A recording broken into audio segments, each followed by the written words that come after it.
तो हमने जो पढ़ा है अभी तक कर्नल टोड को लेकर के ही, कर्नल टोड की जो वापसी होती है साथियों वो 1822 के अंतर्गत होती है।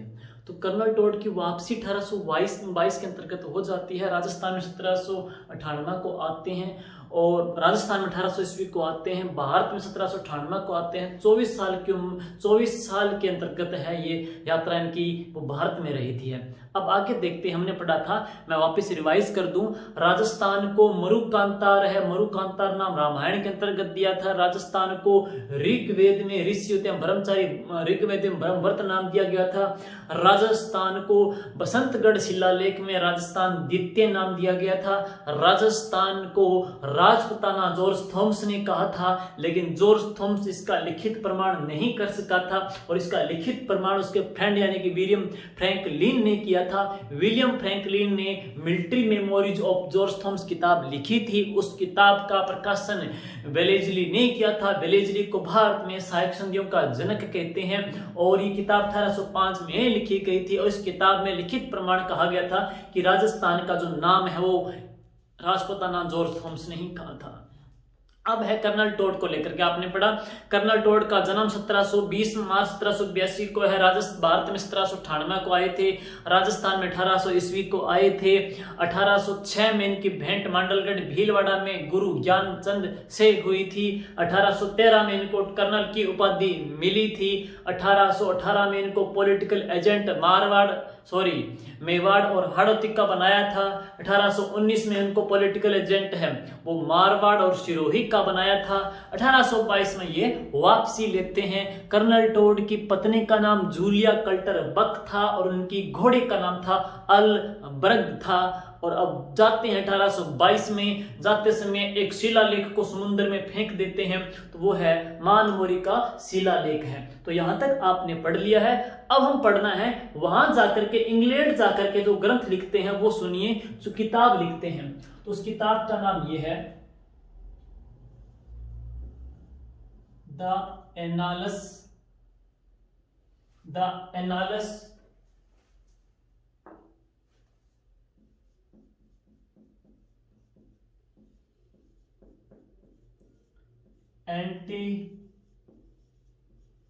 एंटीक्विटीज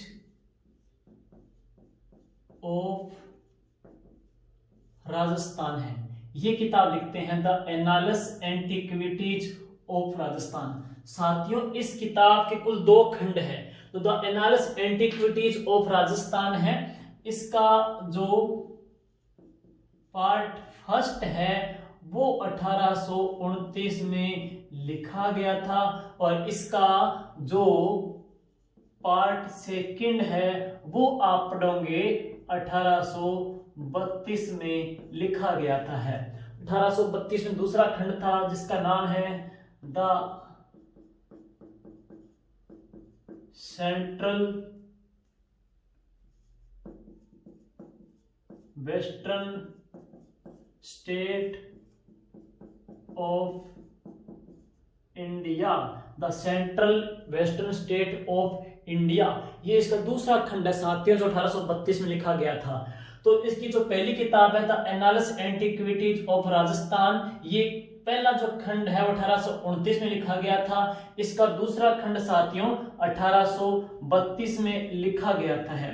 1829 में किताब भी लिखी गई थी। एक बात और पढ़ोगे, 1829 में एक कानून भी बना था जिसका नाम है सती निवारण एक्ट है। तो सती निवारण जो एक्ट है वो बात करेंगे, विलियम बेंटिक ने सती निवारण अधिनियम पारित किया था और सबसे पहले बात करेंगे सती प्रथा रोकने के लिए जो प्रयास हुए थे राजा राम मोहन राय के प्रयासों से। सती निवारण अधिनियम है 1829 और ये एक बार रीट में पूछा गया था, उसने ब्रैकेट में नियम धारा पूछ ली थी। तो सती निवारण अधिनियम 1829 की धारा 17 के तहत इसके ऊपर रोक लगी थी साथियों, 1829 में है।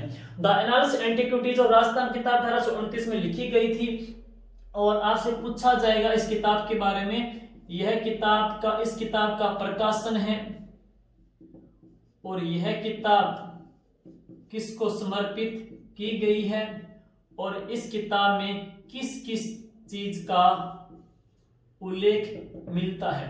तो सुनिए, इस किताब का जो प्रकाशन है विलियम जेम्स क्रुक ने किया था, पत्रकार विलियम जेम्स क्रुक, और इसी का भी पढ़ेंगे तो विलियम जेम्स क्रुक।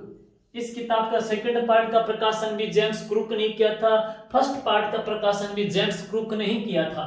और ये जो किताब है साथियों किसको समर्पित की थी है, तो साथियों पढ़ते हैं इसके दो गुरु थे। इसके एक गुरु का तो नाम था ज्ञानचंद और एक का नाम था हंटर है। तो इसकी दो किताब थी साथियों, एक थी द एनालस एंटिक्विटीज ऑफ राजस्थान, एक आप किताब और पढ़ोगे जिसका नाम है the travel in western state of India, the travel in western state of India. तो वो जो किताब है वो दूसरे गुरु को समर्पित करता है। अब देखिए ये जो पहली किताब है, देखो द एनआरएस में देखोगे तो ए आता है, एनआरएस में देखेंगे ए आता है। अल्फाबेट में सबसे पहले ABCD है, तो ABCD हमको क्या देती है, ज्ञान देती है। तो सबसे पहले गुरु ज्ञान देता है, हंटर का प्रयोग बाद में करेगा जब हम ज्ञान नहीं लेंगे। तो सबसे पहले ज्ञान देता है गुरु। तो पहली जो किताब है वो किसको समर्पित की थी इसने, यति ज्ञानचंद को समर्पित की थी। तो ये जो किताब है वो जैन यति ज्ञानचंद को समर्पित की थी। और अब बात पढ़ोगे कि इस किताब में किस किस चीज की जानकारी मिलती है। सुनिए, सबसे पहले ये जो किताब है, इस किताब के अंतर्गत राजस्थान को जो नाम है साथियों वो रायथाना या फिर रजवाड़ा है। तो ये प्रश्न आता है कि कर्नल टोड ने राजस्थान को क्या नाम दिया था, तो कर्नल टोड ने राजस्थान को रजवाड़ा नाम दिया था। और एक बात और, कर्नल टोड ने रजवाड़ों में सबसे बेहतरीन जो महल बताए हैं वो तारागढ़ के बताए हैं। तारागढ़ कौन सा है, बूंदी। तो कर्नल टोड ने रजवाड़ों में सबसे बेहतरीन जो महल बताए हैं वो तारागढ़ बूंदी के बताए हैं साथियों। और कर्नल टोड ने राजस्थान को रायथान कहा था और क्या कहा था, रजवाड़ा कहा था। दूसरी बात और बताऊं, ये जो किताब थी इस किताब के अंतर्गत है कर्नल टोड राजस्थान का जो भूगोल है, राजस्थान की जो अपवाह प्रणाली नदियां झीलें हैं, राजस्थान की जो स्थिति है, राजस्थान की जो वनस्पति है उनकी जानकारी देता है। तो कर्नल टोड की ये जो किताब है ये राजस्थान के मेन हमारा जो फिजिकली जो भौतिक स्वरूप है, राजस्थान का जो भौतिक प्रदेश है, कौन सी नदियां हैं, कौन से खनिज है, हमारी लोकेशन किस प्रकार की है उसकी जानकारी देता है। लेकिन राजस्थान के जितने भी राजवंश है, बाटी मुस्लिम जो रियासत है, बाटी है, चौहान है, या फिर अब यादव वंश है, या फिर गोहिल वंश है, जितने भी जो राजवंश है उनमें से सिर्फ और सिर्फ सबसे प्राचीन जो राजवंश है उसकी जानकारी इस खंड में देगा। और सबसे प्राचीन जो राजवंश है साथियों वो कौन सा है, मेवाड़ का गोहिल या फिर सिसोदिया है। तो मेवाड़ का गोहिल या सिसोदिया वंश की जानकारी देगा। बाकी जितने भी जो अन्य राजवंश है उनकी जानकारी है वो देता है सेकंड पार्ट में। तो सिर्फ और सिर्फ सबसे प्राचीन जो राजवंश है वो गोहिल है या सिसोदिया राजवंश है, इनकी जानकारी वो प्रथम खंड में देगा। जितने अन्य जो राजवंश है उनकी जानकारी वो दूसरे खंड में देगा। और इसका दूसरा खंड कब आया है, 1832 में आया है। अब एक चीज और सुनिए, कर्नल टोड ने इसके अलावा राजस्थान में एक प्रथा के ऊपर विस्तार से लिखा है, वो कौन सी है, सामंतवाद है। बहुत ही खास प्रथा है साथियों, सामंतवाद है। तो कर्नल टोड ने एक सामंतवाद प्रथा पे लिखा है। सामंतवाद को फ्यूडलिज्म के नाम से इसने संबोधित किया है, फ्यूडलिज्म बोल देते हैं। सुनिए सामंत क्या होते हैं। प्राचीन समय के अंतर्गत है कोई राजा महाराजा है, राजा महाराजा के अधीन जो आसपास का क्षेत्र आता था, आसपास के जो गांवों की भूमि आती थी, तो राजा के जो निजी जो व्यक्ति थे, खास जो व्यक्ति थे या जो रिश्तेदार थे, राजा है उनको वहां गांव का अधिकारी नियुक्त कर देता था। और वो उन गांव वालों के आसपास से जो भी कर वगैरह है वो लेते थे, वसूलते थे। तो वो राजा के अधीन है ना, वो उनको राजा के सामंत कहते थे साथियों।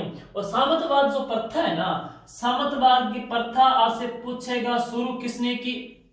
दूसरी बात, सामंतवाद प्रथा का सर्वाधिक विकास किसके समय हुआ। तीसरी बात, सामंतवाद की प्रथा को बंद किसने किया। चौथी बात, सामंतवाद प्रथा का वर्णन किसने किया? तो सुनिए, सामंतवाद जो प्रथा है ना, ये शुरू की थी रावचूड़ा ने, मारवाड़ के राजा था रावचूड़ा ने इसकी शुरुआत की थी। सामंतवाद प्रथा का जो विकेंद्रीकरण हुआ था, सामंतवाद प्रथा सबसे ज्यादा फैली थी ना, वो राव जोधा के समय फैली थी। सामंतवाद प्रथा जो ज्यादा फैली थी तो वो राव जोधा के समय फैली थी, और सामंतवाद प्रथा को बंद किया था राजस्थान के निर्वाचित और मनोनीत मुख्यमंत्री कौन थे? जयनारायण व्यास ने। और सामंतवाद प्रथा का जो उल्लेख है वो कौन करता है? कर्नल जेम्स टोड करता है। वापिस सुनिएगा, देखिए कर्नल टोड है, पहली किताब लिखता है द एनालस एंटिक्विटीज ऑफ राजस्थान। इस किताब के कितने खंड है? 2 खंड है। प्रथम खंड 1829 में लिखा गया था, दूसरा खंड 1832 में लिखा गया था। दूसरे खंड का नाम है the central western state of India, जो 1832 में लिखा गया था। प्रथम जो खंड है इसका प्रकाशन जेम्स क्रुप पत्रकार ने किया, इसका प्रकाशन जेम्स क्रुप पत्रकार ने किया। और 2 गुरु थे, एक ज्ञानचंद था, एक हंटर था। तो गुरु पहले ज्ञान देता है, फिर हंटर का प्रयोग करता है। तो पहले ज्ञान देता है। पहली किताब कौन सी थी? द एनालस है, एनालस है। सुनिए, पहली किताब द एनालस है, दूसरी कौन सी है? ट्रेवल्स। तो कंफ्यूज हो जाओ ना कि ट्रेवल पहली है, एनाल पहली है। तो एनाल में, एनाल्स में पहले एबीसीडी आता, तो पहले एबीसीडी आएगी, टी है वो टी है वो बाद में आएगी। पहले ज्ञान आएगा, हंटर बाद में आएगा। तो ज्ञान आएगा तो एनालस आएगा। तो ज्ञानचंद को एनालस डेडिकेट कर दी है, हंटर को कौन सी करेगा? वो ट्रेवल्स किताब डेडिकेट करेगा। नेक्स्ट देखिएगा, इस किताब में राजस्थान को क्या नाम देता है? रायथान नाम देता है। राजस्थान की ज्योग्राफी की जानकारी देता है। राजस्थान के सिर्फ और सिर्फ सबसे पुराने राजवंश की जानकारी देता है। वो कौन सा है? गुहिल वंश है, मेवाड़ का है। बाकी अन्य जितने भी जो राजवंश है उनकी जानकारी वो दूसरे खंड में देगा। आगे सुनिए, आगे बात करते हैं। इसी किताब में राजस्थान में इसने फैली सामंतवाद प्रथा का भी जिक्र करता है। सामंतवाद जो प्रथा है मारवाड़ के रावचूड़ा ने शुरू की थी, राव जोधा के समय ज्यादा विकसित हुई थी, और जयनारायण व्यास ने उस प्रथा को बंद किया था है। और इसके ऊपर विस्तार से जो लेखन है वो कर्नल टोड ने ही किया है। और एक बात और सुनिएगा, द एनालस एंटिक्विटी जो किताब है, इस किताब का हिंदी अनुवाद, इस किताब का हिंदी अनुवाद गौरी शंकर हीराचंद जी ओझा ने किया है, जो राजस्थान में सिरोही के रोहिड़ा गांव के रहने वाले हैं। तो इस किताब का जो हिंदी अनुवाद है वो गौरी शंकर हीराचंद जी ओझा ने किया है। अब सुनिए, दूसरा जो इसका खंड है वो 1832 में आया था, the central western state of India, और इसमें अन्य राजवंश की जानकारी मिलती है। तो ये थी प्रथम किताब। अब सुनोगे आप इसकी दूसरी जो किताब है वो राजस्थान के पर्यटन पे लिखी गई है। सुनिए, दूसरी किताब कौन सी है, कब लिखी गई थी, किसको समर्पित की गई है। अब हम पढ़ेंगे दूसरी किताब के बारे में साथियों। दूसरी जो किताब है, सेकंड जो इसकी किताब है, किताब का नाम है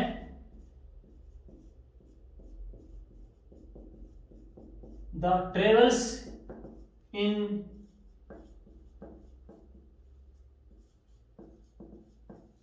वेस्टर्न स्टेट ऑफ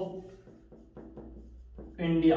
नाम से दिख रहा है पर्यटन पे लिखी गई है। आपसे पूछे इस किताब की विषय वस्तु क्या है, तो ये किताब है वो किस पे लिखी गई है?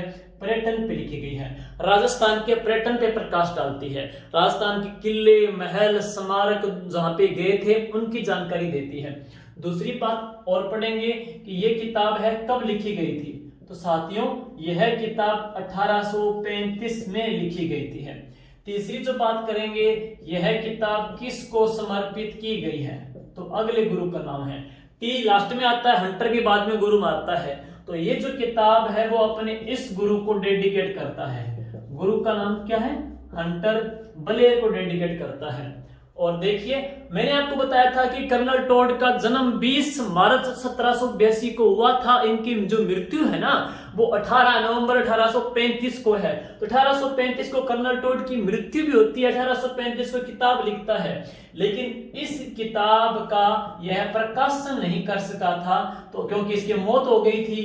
अतः इस किताब का जो प्रकाशन है ना, वो 1839 में इसकी पत्नी करती है, जूलिया कल्टर। मैंने पहले बताया था आपको, पत्नी घर की कलेक्टर है, तो कल्टर कलेक्टर है, जो करती है बक बक करती है, तो कल्टर है, वो बक बक है, कल्टर पढ़ेंगे। इस किताब का प्रकाशन है वो जूलिया कल्टर बक बक। आज चीज को नहीं, आज बात को नहीं, नोक झोंक है वो चलते रहते, जो बक बक कंट्रोवर्सी है वो ज्यादा पढ़ेंगे, तो इन्हीं के साथ ही करती रहती है।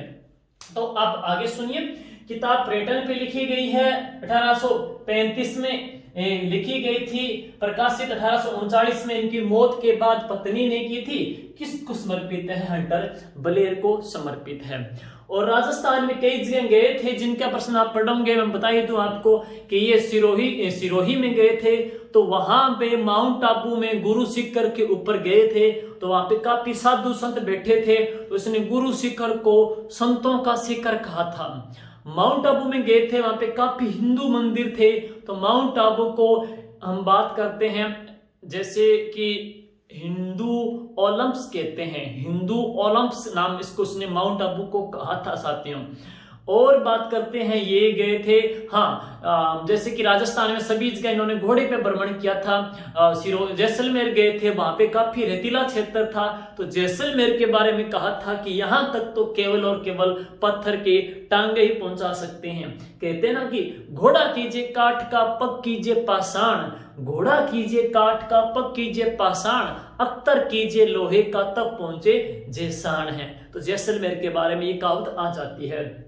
फिर और बात करते हैं, हाँ 7 सहेलियों का जो मंदिर है वो झालावाड़ में है। इसने 7 सहेलियों के मंदिर को 4 भुजा का मंदिर भी कहा था, तो काफी विशेषता आ जाती है। इसने दुर्गों के बारे में बहुत सारी बातें भी कही है। तो ये थी दूसरी जो किताब है, 1839 में प्रकाशित हुई थी है। तो इस प्रकार से कर्नल टोड की ये 2 किताबें हैं साथियों। अब हम बात करेंगे कर्नल टोड के नाम से एक दुर्ग का नाम है, सुनिएगा। एक गांव है, गांव का नाम है बोरसवाड़ा। ये आया था साइंस वाला जो पेपर हुआ था, क्या बोलते हैं उसको, लैब असिस्टेंट में क्वेश्चन आया था। ये बोरसवाड़ा साथियों, ये जो बोरसवाड़ा जो गांव है ना, वो है कहां पे? अजमेर। तो अजमेर में गांव पड़ता है, बोरसवाड़ा गांव पड़ता है। तो बोरसवाड़ा इस आसपास क्षेत्र के अंतर्गत है।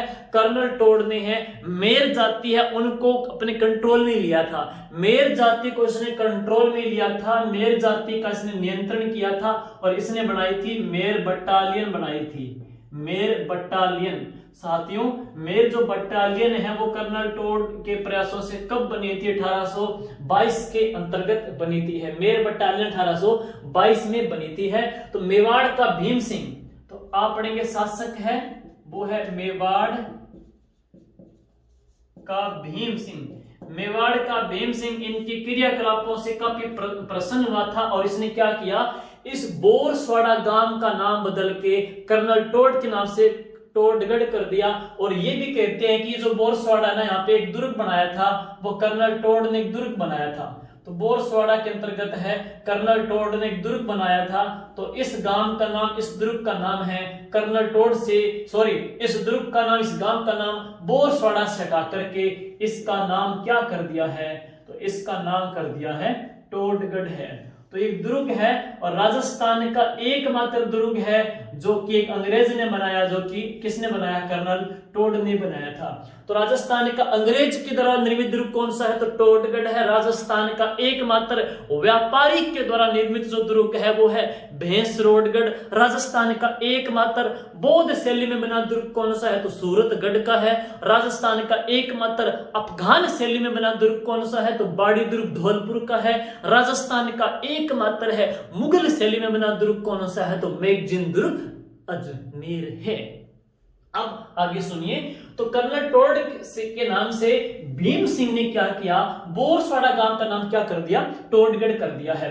अब आगे सुनिए, ये जो टोडगढ़ दुर्ग है ना, इस टोडगढ़ दुर्ग में स्वतंत्रता संग्राम के दौरान बंदी बना के रखा गया था। किसको?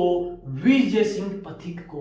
तो विजय सिंह पथिक को किस दुर्ग में बंदी बना के रखा गया था? टोडगढ़ दुर्ग में। जयेंद्र व्यास को सिवाना दुर्ग में बंदी बनाया गया रखा गया था। माणिकलाल वर्मा को कुंभलगढ़ दुर्ग में बंदी बना के रखा गया था। भंवरलाल सराफ को नागौर दुर्ग में बंदी बना के रखा गया था। और कोई बात पढ़े और अपने बात करेंगे तो भूरेलाल जी जो बया मेवाड़ प्रजामंडल का उपाध्यक्ष था, उनको सराड़ा के किले में बंदी बना के रखा गया था। अर्जुनलाल सेठी को है बेलूर की जेल में बंदी बना के रखा गया था। और वीर सावरकर को है अंडमान निकोबार, जिसको काला पानी कहते हैं, वहां पे बंदी बना के रखा गया था।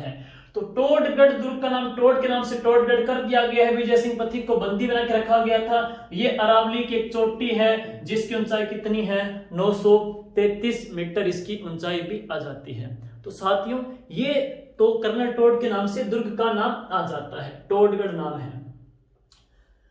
अब आगे सुनिएगा, टोडगढ़ के नाम से, कर्नल टोड के नाम से इसका नाम टोडगढ़ कर दिया जाता है। तो ये कुछ से कर्नल टोड से विशेषता है जो राजस्थान से जुड़ जाती है। और राजस्थान के बारे में, राजाओं के बारे में इसने क्या क्या बातें कही है वो अपने राजवंश के अंतर्गत है, उनका जिक्र करेंगे हैं। और इसने राजस्थान को जो नाम दिया था वो नाम क्या दिया था? रायथान और रजवाड़ा इसने साथियों नाम दिया था। है राजस्थान को इसने रायथान या रजवाड़ा कहा था। अब बात करते हैं राजस्थान के एकीकरण की प्रक्रिया में हमको क्या नाम मिला था। तो देखिए, एकीकरण की प्रक्रिया की हम बात करते हैं तो इसका एक चरण आता है, एकीकरण का छठा चरण आता है साथियों, और जो बना था 26 जनवरी 1950। तो एकीकरण के छठे चरण 26 जनवरी 1950 में भारतीय संविधान के द्वारा राजस्थान का नाम है वो क्या स्वीकृत किया गया था? राजस्थान है। मरुकांतार, ब्रह्मवत, राजस्थान द्वितीय, रायथान, रजवाड़ा, राजपुताना, कितने हमने नाम पढ़ के आए हैं। और लास्ट में जाकर के हमारा जो मूल अब नाम है ना वो एक्सेप्ट हुआ था भारतीय संविधान के द्वारा। एकीकरण के कौन से चरण में? छठे चरण में हुआ था। यानी कि तारीख कौन सी थी? वो 26 जनवरी 1950 को है। और 26 जनवरी 1950 को राजस्थान को कौन सी श्रेणी का दर्जा दिया गया था? बी श्रेणी का दर्जा दिया गया था। पूरे भारतवर्ष को है ए ग्रेड, बी ग्रेड और सी ग्रेड में डिवाइड किया गया था।